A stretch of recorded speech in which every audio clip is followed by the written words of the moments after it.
નમસ્કાર મિત્રો, અમારી ચેનલમાં આપનું હાર્દિક સ્વાગત છે. મિત્રો, આજનો વિડીયો તમારા સ્વાસ્થ્યને લગતી ખૂબ જ મહત્ત્વની, ઉપયોગી અને રસપ્રદ માહિતીઓથી ભરપૂર છે. આજે આપણે એક એવી શક્તિશાળી અને ખૂબ જ ઉપયોગી ઘરગથ્થુ દવા વિશે વાત કરીશું જે તમારા શરીરના દરેક સાંધાના દુખાવામાં રાહત આપવામાં મદદ કરશે. પછી ભલે તે ઘૂંટણનો દુખાવો હોય, ખભાનો દુખાવો હોય, કમરનો દુખાવો હોય કે શરીરના કોઈ પણ અન્ય સાંધાનો દુખાવો હોય, આ ઉપચાર ધીમે ધીમે તમારા દુખાવાને સંપૂર્ણપણે દૂર કરવામાં મદદ કરશે. આ ઘરેલું ઉપચાર તમે ફક્ત 5 જ મિનિટમાં તમારા ઘરે બનાવી શકો છો અને તેની સૌથી સારી વાત એ છે કે તેનો દરરોજ ઉપયોગ કરવો ખૂબ જ સરળ છે. તેમાં વધુ મહેનત કે સમય લાગતો નથી. તો ચાલો હવે વધુ સમય ન બગાડતા આ રસપ્રદ અને સ્વાસ્થ્યવર્ધક વિડીયો શરૂ કરીએ અને જાણીએ કે આ અદ્ભુત ઘરેલું ઉપચાર કેવી રીતે તૈયાર કરવામાં આવે અને તે આપણા માટે શા માટે જરૂરી છે. જો ખરેખર તમારા સાંધાના દુખાવાને કાયમ માટે દૂર કરવા માંગો છો તો તેના માટે સૌથી પહેલાં તમારે એ જાણવું ખૂબ જ જરૂરી છે કે આખરે સાંધામાં દુખાવો શા માટે થાય છે. આપણા શરીરમાં સાંધાના દુખાવાની સમસ્યા શરૂ થવાના 3 મુખ્ય કારણો હોય છે. નંબર 1, કેલ્શિયમની ઉણપ. સૌથી પહેલું અને સામાન્ય કારણ છે કેલ્શિયમની ઉણપ.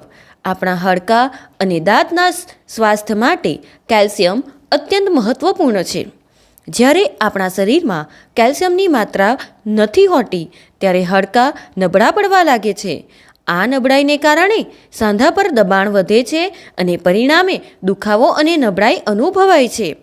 લાંબા ગાળે કેલ્શિયમની ઉણપ ઓસ્ટિયોપોરોસિસ જેવી ગંભીર સમસ્યાઓ તરફ દોરી શકે છે, જેમાં હાડકાં એટલા બરડ બની જાય છે કે સહેજ ઈજાથી પણ ફ્રેક્ચર થવાનું જોખમ રહે છે. નંબર 2, કાર્ટિલેજનું ઘસાવવું. બીજું કારણ એ હોઈ શકે છે કે તમારા સાંધાની અંદર જે કાર્ટિલેજ હોય છે તે ધીમે ધીમે ઘસાઈ જાય છે અથવા નુકસાન પામે છે. કાર્ટિલેજ એક નરમ અને સ્થિતિસ્થાપક જેવું માળખું છે જે દરેક સાંધાની અંદર હાજર હોય છે. તમે તેને કુદરતી કુશન અથવા ગાડી તરીકે કલ્પી શકો છો, જે હાડકાંને એકબીજા સાથે ઘસાતા અટકાવે છે. કાર્ટિલેજનું મુખ્ય કાર્ય બંને હાડકાં વચ્ચે ઘર્ષણ ઘટાડવાનું અને સાંધાની સરળ હિલચાલ જાળવી રાખવાનું છે. જ્યારે આપણે ચાલીએ છીએ, દોડીએ છીએ કે કોઈ વસ્તુ ઉપાડીએ છીએ ત્યારે આ કાર્ટિલેજ આંચકા સોચવાનું કામ કરે છે. પરંતુ જ્યારે આ કાર્ટિલેજ કોઈ કારણસર ઘસાઈ જાય છે અથવા નુકસાન પામે છે ત્યારે હાડકાં એકબીજા સાથે સીધા અથડાવા લાગે છે. આનાથી તીવ્ર દુખાવો, સોજો અને હિલચાલમાં મુશ્કેલીઓની સમસ્યા શરૂ થાય છે. ઘણીવાર તો હાડકાં વચ્ચેની કુદરતી જગ્યા પણ ઓછી થઈ જાય છે અને તે જગ્યાએ જે કુદરતી ગ્રીસ અથવા લ્યુબ્રિકેશન હોય છે તે પણ ઓછું થઈ જાય છે. આ સ્થિતિને ઓસ્ટિયોઆર્થરાઇટિસ તરીકે ઓળખવામાં આવે છે, જે વૃદ્ધાવસ્થામાં સામાન્ય રીતે જોવા મળે છે, પરંતુ હવે યુવાનોમાં પણ જોવા મળી રહે છે. નંબર 3, ચેપ એટલે કે ઇન્ફેક્શન. ત્રીજું અને સૌથી ઓછું જોવા મળતું પણ ખૂબ જ ગંભીર કારણ ચેપ એટલે કે ઇન્ફેક્શન હોઈ શકે છે. જો કોઈ પણ સાંધામાં કોઈ કારણસર બેક્ટેરિયા, વાયરસ કે અન્ય સૂક્ષ્મજીવો દ્વારા ચેપ લાગે છે તો ત્યાં તીવ્ર સોજો, લાલાશ અને ખૂબ જ દુખાવો થવા લાગે છે. આ સ્થિતિને સેપ્ટિક આર્થરાઇટિસ કહેવાય છે અને તેને તાત્કાલિક તબીબી ધ્યાન આપવાની જરૂર પડે છે. મિત્રો, હવે આપણે જે ઉપચાર વિશે વાત કરવા જઈ રહ્યા છીએ તેમાં આપણે જે પણ ઘટકો લીધા છે તે આ 3 કારણોને ધ્યાનમાં રાખીને પસંદ કર્યા છે, જેથી કોઈ પણ સમસ્યા હોય તેના પર આ ઉપચાર સીધી અસર કરી શકે છે. ચાલો હવે આપણે આ અદ્ભુત ઘરેલું ઉપચાર બનાવવા માટે જરૂરી ઘટકો વિશે વિગતવાર જાણીએ. આ બધા ઘટકો સરળતાથી ઉપલબ્ધ છે અને તેમના ઔષધીય ગુણધર્મો સાંધાના સ્વાસ્થ્ય માટે અત્યંત ફાયદાકારક છે. નંબર 1, દૂધ. આ ઘરગથ્થુ ઉપચારનો સૌથી પહેલો અને મુખ્ય ઘટક છે દૂધ. મિત્રો, આપણે બધા જાણીએ છીએ કે દૂધ કેલ્શિયમનો ખૂબ જ સારો સ્ત્રોત છે. કેલ્શિયમ એ આપણા હાડકાના બંધારણનો અભિન્ન અંગ છે અને તે તેમને મજબૂત અને સ્વસ્થ રાખવા માટે અત્યંત જરૂરી છે. દૂધમાં રહેલું કેલ્શિયમ અને અન્ય ખનિજો જેમ કે ફોસ્ફરસ અને વિટામિન ડી હાડકાની ઘનતા વધારવામાં અને તેમને મજબૂતી આપવામાં સૌથી વધુ મદદ કરે છે. મજબૂત હાડકાં સાંધાના દુખાવાને રોકવામાં મદદ કરે છે. દૂધ કેટલું મહત્ત્વનું છે તેનો પુરાવો તમે આ વાત પરથી પણ સમજી શકો છો કે જ્યારે નવજાત શિશુનો જન્મ થાય છે ત્યારે તેને સૌથી પહેલાં અને ઘણા મહિનાઓ સુધી ફક્ત અને ફક્ત દૂધ જ આપવામાં આવે છે, કારણ કે પ્રકૃતિએ તેને એવી રીતે બનાવ્યો છે કે તેનો સંપૂર્ણ વિકાસ દૂધ પર જ નિર્ભર રહે છે. બાળકના હાડકાનો વિકાસ અને મજબૂતી દૂધ દ્વારા જ થાય છે. દૂધ એક સંપૂર્ણ આહાર છે જેમાં પ્રોટીન, વિટામિન્સ અને ખનિજોનો સંતુલિત માત્રામાં સમાવેશ થાય છે, જે સાંધા સહિત સમગ્ર શરીરના સ્વાસ્થ્ય માટે ફાયદાકારક છે. નંબર 2, હળદર અને આદુ. હવે વાત કરીએ આ ઉપચારના બીજા મહત્વપૂર્ણ ઘટકની, અને તે છે હળદર અને આદુ. હું આ બંને એકસાથે જણાવી રહી છું કારણ કે આ બંનેની અસર સાંધાના દુખાવા અને સોજા પર એક જેવી જ હોય છે અને તેઓ એકબીજાના ગુણધર્મને વધારે છે.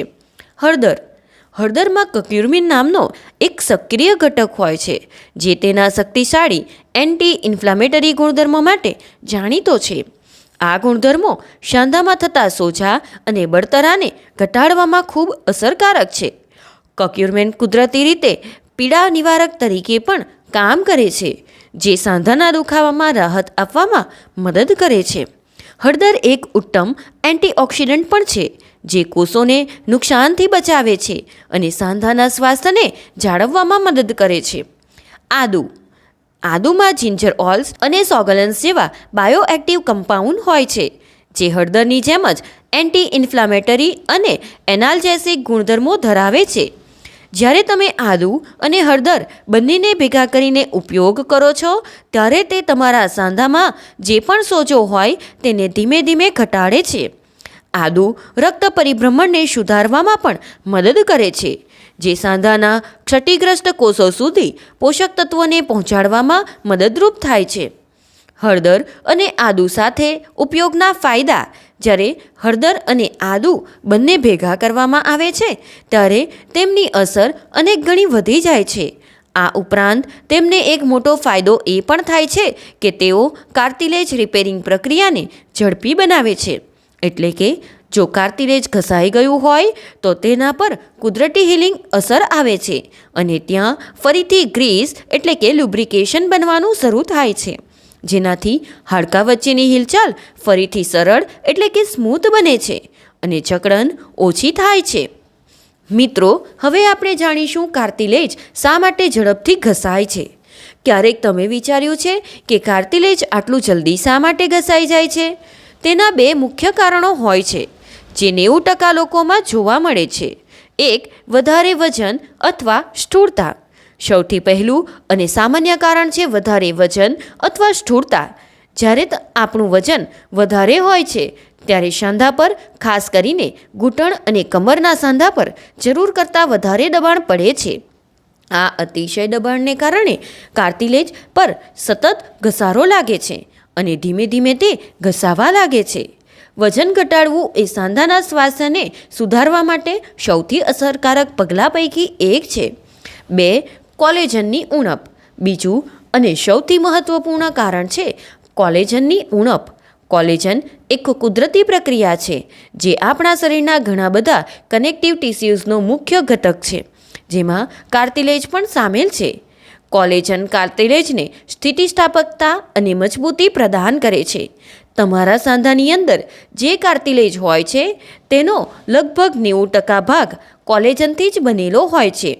ઉંમર વધવાની સાથે સાથે આપણા શરીરમાં કોલેજનનું ઉત્પાદન ધીમે ધીમે ઘટવા લાગે છે.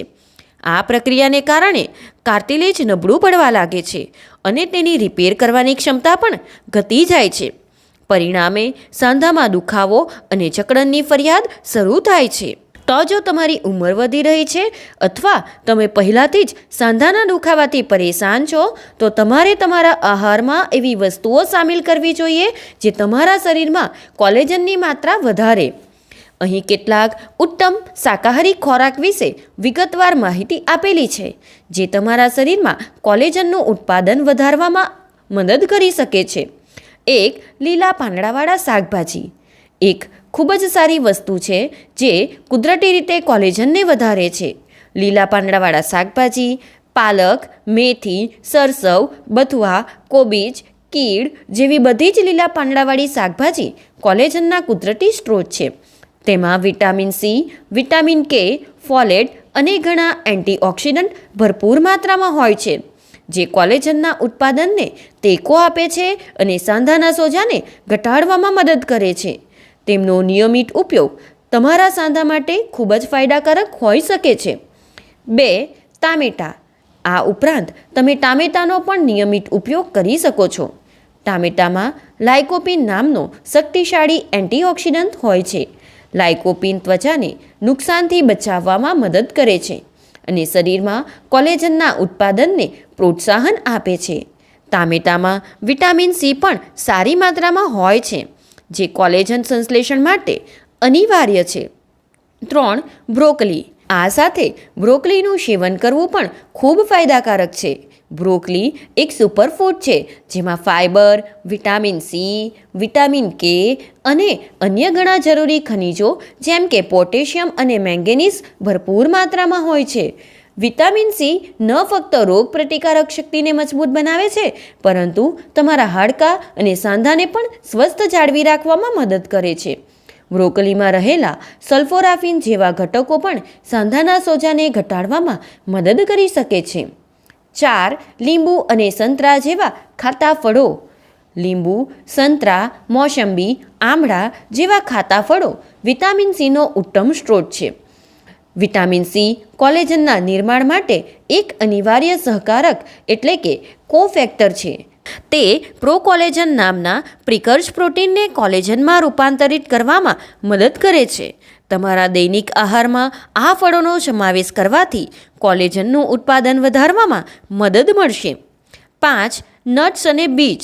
બદામ, અખરોટ, સૂર્યમુખીના બીજ, ચિયા સીડ્સ, અળસીના બીજ જેવા નટ્સ અને બીજ કોપર, ઝીંક અને વિટામિન ઈ જેવા ખનિજોથી ભરપૂર હોય છે. આ ખનિજો કોલેજનના ઉત્પાદન અને જાળવણીમાં મહત્વપૂર્ણ ભૂમિકા ભજવે છે. ખાસ કરીને ઝીંક કોલેજન સંશ્લેષણ માટે જરૂરી છે. 6. કઠોળ અને દાળ. રાજમા, ચણા, મસૂર દાળ, અડદ દાળ જેવા કઠોળ અને દાળ પ્રોટીન અને ફાઇબરનો સારો સ્ત્રોત છે.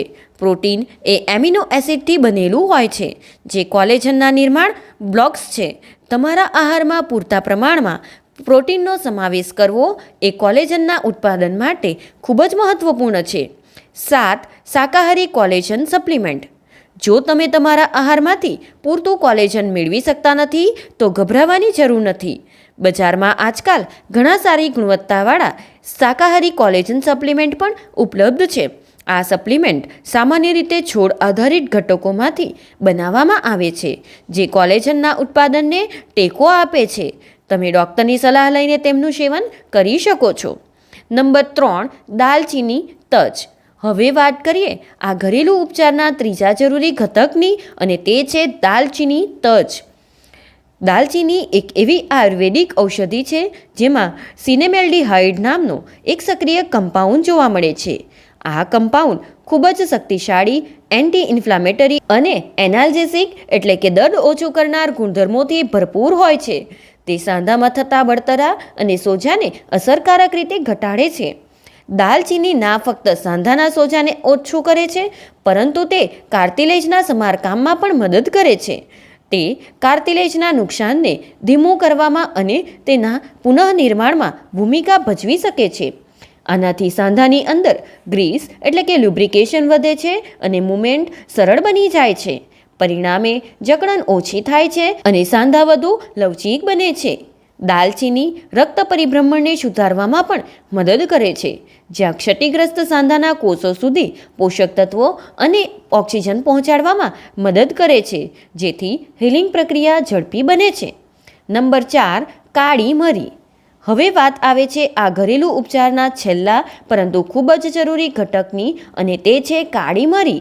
કાળી મરીમાં જોવા મળતી ખાસ વસ્તુ છે પાઇપેરિન.